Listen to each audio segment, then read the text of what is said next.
Welcome back to KJ Press, ladies and gentlemen. I'm Eddie Law, and joining us today is one half of the co-main event this last weekend at BKFC Philly, Cody Vidal. How you doing, Cody? Doing amazing, doing amazing. Feeling victorious. Draw doesn't mean anything to me. I mean, when you're in a fight, you know what happens in the fight. When you're the one firing the punches, you know what's landing. You feel which ones are hurting the person. I mean, mathematically, logistically, um, everybody, including my opponent, said I got him. So I mean, everything else is just dumb speculation. Mm, gotcha. So, first of all, just before we get to the actual fight itself, Philly was a bit of a homecoming for you. What was it like to get back to Pennsylvania? Oh man, I gave Pennsylvania a lot of crap. I guess because the area I grew up in had a lot of history there, and just a miserable place. But Philadelphia, the city of brotherly love, man, it really was brotherly love. It really was. Um, the hospitality was amazing. We ate, every place we ate at was Italian. Um, the Italians treated us really well. Um, my lady and my friend, my coach, they got the chance to experience the city of brotherly love, the Rocky Steps. Just being at the Rocky Steps, man, that was a dream come true. Oh, there you go, man. That's on my bucket list when I get there. I'm set to go there later this year, so I'm hoping to run those myself.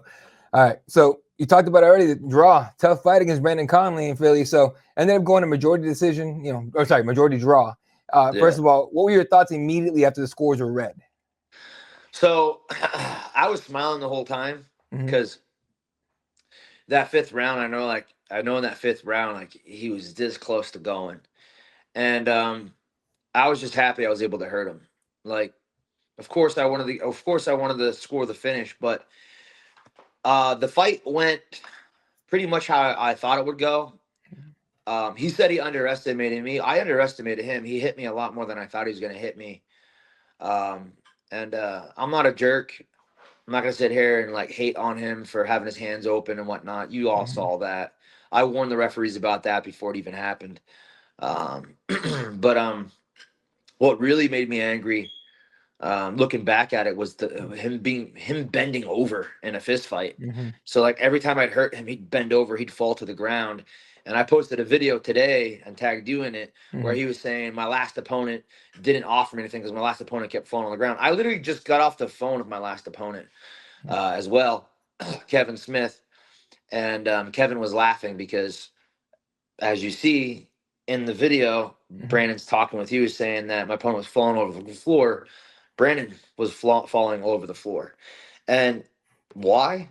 Because nobody has the fucking pressure that I could put pressure on a guy for a whole hour if I wanted to. A whole fucking hour. And it's not just pressure, it's I'm crazy. None of those punches hurt me. They stung, like the liver shot stung.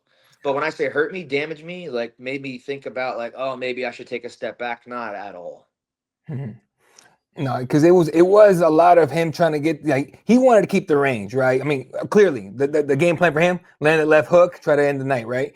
And you were not giving him any room to breathe whatsoever. Any chance you got to get in there close and land a flurry, you were actually doing pretty well with that. So was that the game plan going in? You were just like, I'm just not gonna let him breathe the entire time. All right. So I'm not gonna give away too much of my fighting Sure. style, but I knew his left hook was rangy. I know for a shorter guy, he's got decent length. Um, so I knew just catching it right here, like I could have rolled under, and some of them I did roll under, but Mm-hmm. I wanted to make him feel comfortable here because once that hook lands, he plots his feet forward. Now he's right in the range where I want him, Mm-hmm. and so um, I had and I have the videos to prove it. I have the videos Mm-hmm. to prove it. 7 weeks ago, I tore my forearm up into my bicep. Not a Ooh. full tear, nothing like that. So I wasn't utilizing left hooks. I wasn't utilizing Mm-hmm. left uppercuts in my entire fight camp. And here's another truth: I didn't spar one time. Damn. I didn't spar one time. Yeah, I put on little gloves, and my buddy and I touched each other. But did I get into a battle in this fight camp? No, Mm-hmm. I didn't. And so, on top of all that, a week before the fight, I dislocated my knee. That's also on video. My knee went out. I fell down, put it back in place, got up, and I was like, okay, cool. We're just gonna relax till the fight, right? because it's no disrespect to Brandon. I knew Brandon's a power puncher. Okay, I know Brandon. I know Brandon's got boxing skill, and like I said, I underestimated him because in this fight, Brandon's punch selection was amazing. He was amazing. His jab was great. His cross was great. His overhand was great. His hook. His left hook was. I was blocking it really well. I was ready for that. He had a really nice right uppercut that landed on me a couple times. But I see it all coming. So, okay, so you talk about a lot of those shots they stung, but you're crazy, right? Like that was that was quite noticeable during the actual fight because he would hit you. It seemed like with everything, and you. I mean, it's almost like if you go to the range, right, and you're shooting, and you know you got a good shot going when the when the target's right back on. Your head was just like, bah, it's this. Like it was. You were not like no flailing, no backing, whatever. So that was very impressive, of course, for you to be able to eat those shots. Now going into the fight as I would say, I guess, compromised as you were, right? Still healing from the arm, still healing from the knee dislocation and everything. And being able to go the distance like that, does that give you confidence going forward? Man, I had my son Victor and my lady watch all the Rocky movies with me before the fight.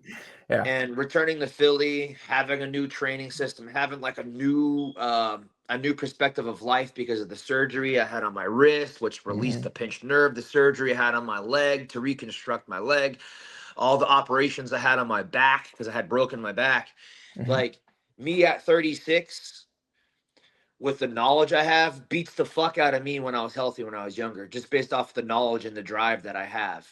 I was athletically gifted. As a fighter, I was always naturally a really good fighter. Okay. Like I've never been knocked unconscious. I've never been surrendered in a fight, never tapped in a fight. And like I feed off of that, right? But to go in there and do what Rocky did, which again, I wanted, let me give Brandon his respects here. I knew I wasn't going to punch Brandon out with one punch.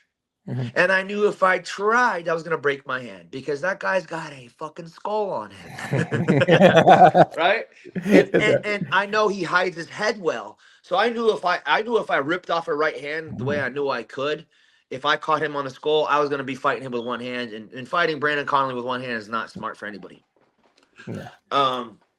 So going back to your question is, does it build confidence? Fuck yeah. 5-round fight with him, which I think Brandon's the hardest puncher in that division aside of me. And I think I'm the hardest puncher because my arm punches alone drop people. I'm not turning on my punches. I'm not turning on my punches all the way because I'm not trying to break my hand, but also I'm not trying to hurt my knees anymore. Right? So when you see me crack somebody and they go down or they wobble or they go, that's arm punches. No, there you go. All right, so going after the fight, you get the decision. First of all, we got to talk about Conley getting a point taken to win the third. And, a couple eye pokes, everything like that, and pretty rough ones. If we're honest about it. Watching the replay, those were not eye pokes are never good, but those were kind of rough. If you compare them to a lot of other ones. How do you feel, I guess, about the fight after now that you watched it back? Start off with this. Did you feel like you did enough to win?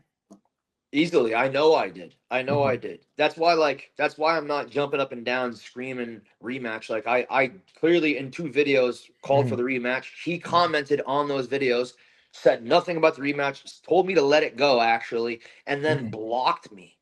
Oh boy. So his ego's hurting right now. And if you watch the video, right before the fight's announced, he goes, "You got me?" I go, "What?" He goes, "You got me?" I go, "Yeah." And I was just smiling. And I'm not going to throw somebody under the rug. Sure. That could actually cost me my career, but somebody walked up to me and was like, "That's yours." Yeah. But if you want to look at just the replay itself tells everything, right? Sure. If you're in a fight, okay, there's sport and there's fighting, okay? I always was a natural fighter. So when I look at combat sports, I see combat, other people see sport, right? If you look at combat sports, you look at it from a sporting perspective. Let's look at the scorecards. Round 1, 3, and 5, punch statistics. Punch statistics are in my favor. 1, 3, and 5. And in the third round is when the eye pokes he was pointed for. So that could be potentially a 10-8 round, 10-9 round, whatever. Yeah. I give him 2 and 4. Maybe I even had two as well because I poured it on in the second half. Good. Um, if you look at the punch stats alone, I win. Mhm. If you look at the punch stats overall of the fight, I had more punches landed. If you look at the punch stats round per round, I won more rounds. But let's get away from the sport aspect. Look at damage. Look at, okay, it's a fight. Did I bend over? Mm. Did I cover up and run away? Nope. Did my head go and my hands drop? No. Where did I stay? And clean. Yep. I stayed engaged. Did I tell him you got me? No. Did I point my head down? No. Was my head smiling? Chin in the air? Yeah. Did I tell him that I underestimated him? No, I never told him that, but I'll tell him that now Mhm. because I'm a human being. I have a big heart.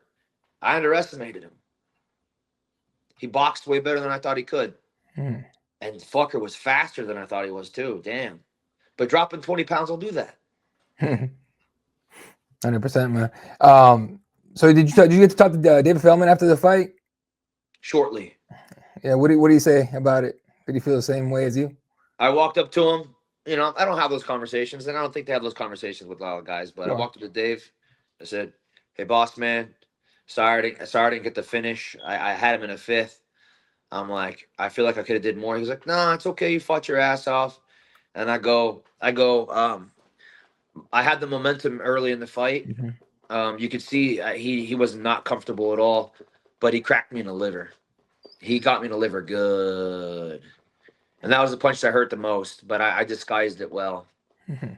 I know he didn't pick up on it, but I heard his corner telling him, like, Mhm. "Hey, you hit him and hurt him in the liver." But I think it was like the round one or round two where he stole the momentum from me with that liver shot. But I told Dave, I was like, "Hey, Dave, I knew he was trying to get me to drop my hand because he's trying to hit me with the left hook." And Dave was like, "You're right." And he goes, and Dave said this. He goes, "Those are the two hardest liver shots I've ever seen anybody get cracked with." And he goes, "You ate them." They were nasty. I'll tell you that much because I know I haven't rewatched the fight a couple of times, and I was like, he had no choice but to go to the body at that point because you like you said, you're not dropping that hand. You were either ducking real good or you were blocking real well. So he had no choice but to go to the body. So what's next for you? Have you talked to you talked to Dave afterwards? You talked to the promotion, be like, hey, I mean, you already said you're not really thinking about a rematch. Would you consider one if it was offered to you? Well, no, I did ask for Oh, the you did. rematch Okay. right away. There's two Yeah, yeah, ways yeah. of saying it. You're right. It's You're right. just um, I'm not gonna chase. I'm not gonna chase a woman that I like. Why would I chase a guy for a fight? You know what I mean? Like it's weird energy to me. Mhm. I'm looking for somebody in the top 10. Okay. The top seven guys are active. Dan Christie, he's in England. He's in the top seven. He doesn't have a fight coming up. He's the only one that doesn't have a fight coming up. Dan Christie would make sense as long as it would make sense for BKFC to fly him out here to California. Why do I want Dan Christie? Because he's in the top seven. He's the only one that's not active, and he's got a 5-2 record. Right? Okay. I I know I'm one. I know I'm 3-0. Like Mhm. first fight was stopped to a cut. Second fight I won. Third fight I won was given a draw. So on record, 1-1-1 does not look very pretty. Um, but 3-0 would look a lot better. And so that's not the case. So fighting a guy who's in the top seven, fighting a guy who fought Mundell, who's pound for Mhm. pound the best fighter in BKFC. If you ask me, it Mhm. goes Mundell, and then it goes Lorenzo. If you ask me, Right. this is obviously me excluding myself. So if excluding myself, I like Mundell, and then I like Lorenzo in that order. Mhm. Um, but Dan Christie had no offense to him, he did not have a good performance against Mundell. And Mundell he's really busy with feints. He's really busy with his hands. He has beautiful accuracy, and I know that I have that. I haven't really showed too much of it, but the pressure fighting style that I have is especially because I'm a dominant wrestler. Any one of these guys want to wrestle with me or do MMA, I'll kill you all. I'll fucking kill you all. Seriously, you want to do bare knuckle MMA? I will kill you all easily, easily. I will hit you in the face. You will cover up. You bend over on me. Your ass is getting hung like a fucking lynch mob. I will kill you with a guillotine. And then if it comes to the ground, no gloves on, I will butcher you like a fucking pig. Seriously, I'm not fucking around. There's nice guy Cody. He's gone. I checked that because I know BKFC doesn't like that nice guy shit anyway. It's a Mm-hmm. fucking bare knuckle fight. I had to check that. And as a born again Christian, as of 316, it's hard for me to talk like this. It actually hurts me to talk like this because I know that in every man there's the ability to be an angel and there's the ability to be a demon. And in this sport, in this sport or in this life, I will never glorify Satan. Fuck him. I glorify Christ. But when it comes to fighting, there's no more nice guy. And if you watch that fight, Brandon was talking to me because Brandon was scared. Brandon was scared going to that fight. I made sure he was scared. I don't know if you know this. I'm a hypnotherapist. I know how to get in Mm-hmm. people's heads, and I don't use that to manipulate anybody. But I'm gonna start. Mm-hmm. I'm gonna start because it gives me an extra edge. So he was fucking scared. He was scared going to that fight, and I proved it. And one of the reasons why I know he's scared because he was, oh, it's a good shot. Oh, he hit me, and he'd be like, he'd nod at me and smile because he realized he wasn't fucking doing shit. He wasn't hurting me. And so yeah, I've got a sadistic nature to me. I've got a very violent person to me. Obviously, I'm a bare knuckle fucking fighter. But going back to Dan Christie because I'm getting off subject here. Mm-hmm. I'm actually angry now. Going back to Dan Christie, he's got a 5-2 record, and beating him would make me 2-1-1 2-1-1, and he's got a 5-2 record, so it look good. It would look good for me. He's in the top 7. It would put me in there somewhere, I believe. And then next fight would be in September. So the next fight that I'm doing would be 3 months from now. And then September, we're looking. I was told I'm going to be fighting in the original Roman Coliseum in Italy. Oh, dude, that is amazing. That's going to be a crazy visual right there to watch with you guys. So I can't wait for that. Speaking of the wrestling, because you just reminded me, you actually got to welcome Dalton Ross to the Bellator back in 2019, and then I had to dig in and watch to find that fight. Unfortunately, you actually suffered a knee injury in that one. But what was your Bellator experience like? So I got that fight on I think 4 weeks notice, 3 weeks notice. I was asking for the toughest guy in the division. They gave me Dalton Ross, undefeated boxing, undefeated MMA, 7-0 in boxing, 7-0 in MMA, and he was from Ohio. He was from Pittsburgh, and I was like, yeah, let's do it, right? Yeah. So I did not have an ACL. ACL was completely gone. I still had that. My scaphoid was still non-union. Non-union scaphoid means your wrist is not connected. Your forearm is not connected to your hand anymore. Yeah, Your wrist so it's is all limp. broke. Yeah. So I had a pinched Jesus. nerve. Out of all the pain I've ever felt in my life, Ed, the worst pain was this nerve pain. If you touched my wrist or bent my wrist, I would get the fucking worst pain shooting all up into my neck and shuts my arm down. Right? Mhm. So people are asking me, you love boxing so much. Why didn't you box as a kid? Because when I was 16 years old, 17, I shattered my wrist and had that nerve since. I had that nerve pain since. And 17. so you can imagine the ACL. I tore my ACL in the state championship in football in high school. I was 17 years old when I tore my ACL. And 7 weeks prior to that, I shattered my wrist and pinched a nerve. And a year prior to that, I broke my C, not my C. I broke my T7. T7, my T7 had a Yeah. compression fracture, and I think one or two ribs in that area broke off, and then were literally pointing out my Floating. back. Um, None of this shit was diagnosed right away. I played football. I excelled football. I actually was the number one defensive lineman in the state of Pennsylvania. And when it was all said and done, literally at 180 pounds, 5'9", that's unfucking heard of, Mm-hmm. right? So, forgive me if I toot my horn here. I really don't toot my horn too much. Mm-hmm. But when people provoke me, I do. And so I feel like Brandon provoked me a little bit. He didn't say nothing too crazy, but it was enough. So Sure. thank you, Brandon, for waking me up. But going back to what you were saying, the injuries, Dalton Rasta, yeah, Dalton Rasta. I went into the fight with Dalton Rasta with a bunch of injuries. It was short. It was short notice. Blah blah blah. Everybody has their excuses. But if you look at the short little fight we had, he had a little mouse under his eye, and I didn't. Mm-hmm. Yeah. And I was doing the same fighting style. I was walking him down. I was taking everything to the forehead. I was baiting him.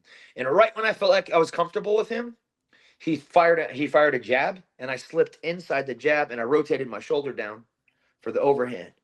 Mm-hmm. He turned his head, and my fist was this close to hitting him in the head before my MCL tore. And when my MCL tore, my tibia snapped. It didn't Yeah. Ooh. snap in half, but where the tibia meets the femur, that Mm-hmm. broke. So that was the fight. I went down, and I prayed to God before that fight. God, give me the best case scenario. The best case scenario happened. I didn't get beat up. I didn't actually lose, and Bellator paid for my whole reconstructive surgery. Oh, good. Thank goodness on that one. Jeez, Over a that's a. $100,000. I was gonna say that's a pricey one right there. Jesus. So then you took a few years off and right into bare knuckle. How'd that even happen? Well, my first sparring session back after ACL surgery, my first training session was with Fabricio Verdun. I went to Kings MMA. I saw him in there. I asked Coach Harmon, who's a wrestling coach at the time. It's now my son's wrestling coach. I said, "Hey, Coach, can I please go with Fabricio?" And I had a knee brace on. I didn't train for 9 months. It was my first time back. And he's like, "Yeah, sure."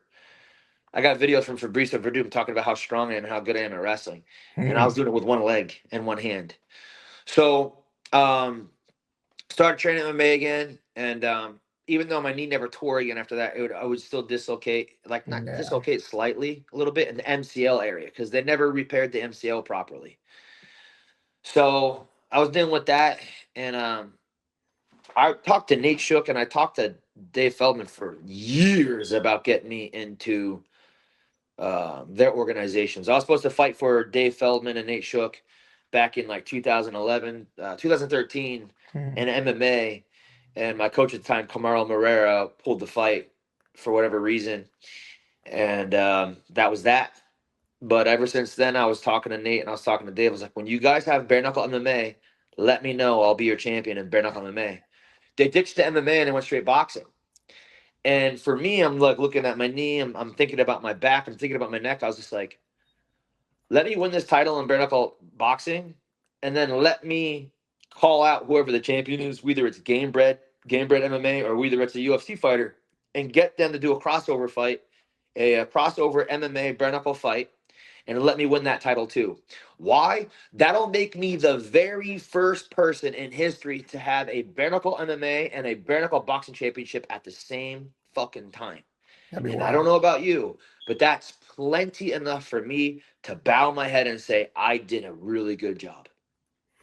There you go, man. Hey, it's all about the champions. So, I guess to close it out here, is the gold the goal? Of course, gold's always a goal. If you're not in this for gold, you're in it for fucking silver. Silver second place, and I don't know why anybody want to be second place. All right, now, anything else you want to throw out here before we call it? Thank you to Tyler Smith, my coach. Thank you to Classic Fight Team, Tyler Wombles. Thank you to my lady. Thank you to my son. Thank you to BKFC, Nate Shook, Dave Feldman. Thank you to Gabriel Rapasarda, my manager. He's doing big things for me. I'm going to Italy next month. I'm meeting Conor McGregor. I'm meeting the Tate brothers. And I'm meeting my personal favorite. I feel Alexander Usyk. Oh, no kidding. Oh, that is sick. All right, man. Well, enjoy yourself. Have fun with that. It's gonna be a wild. Well, you're gonna be there for a week or a weekend or what? Be there for a week, yeah. For a week. Enjoy yourself, man. That's amazing. Ladies and gentlemen, Cody Vidal. Thank you so much. Thank Thank you. you so much, brother.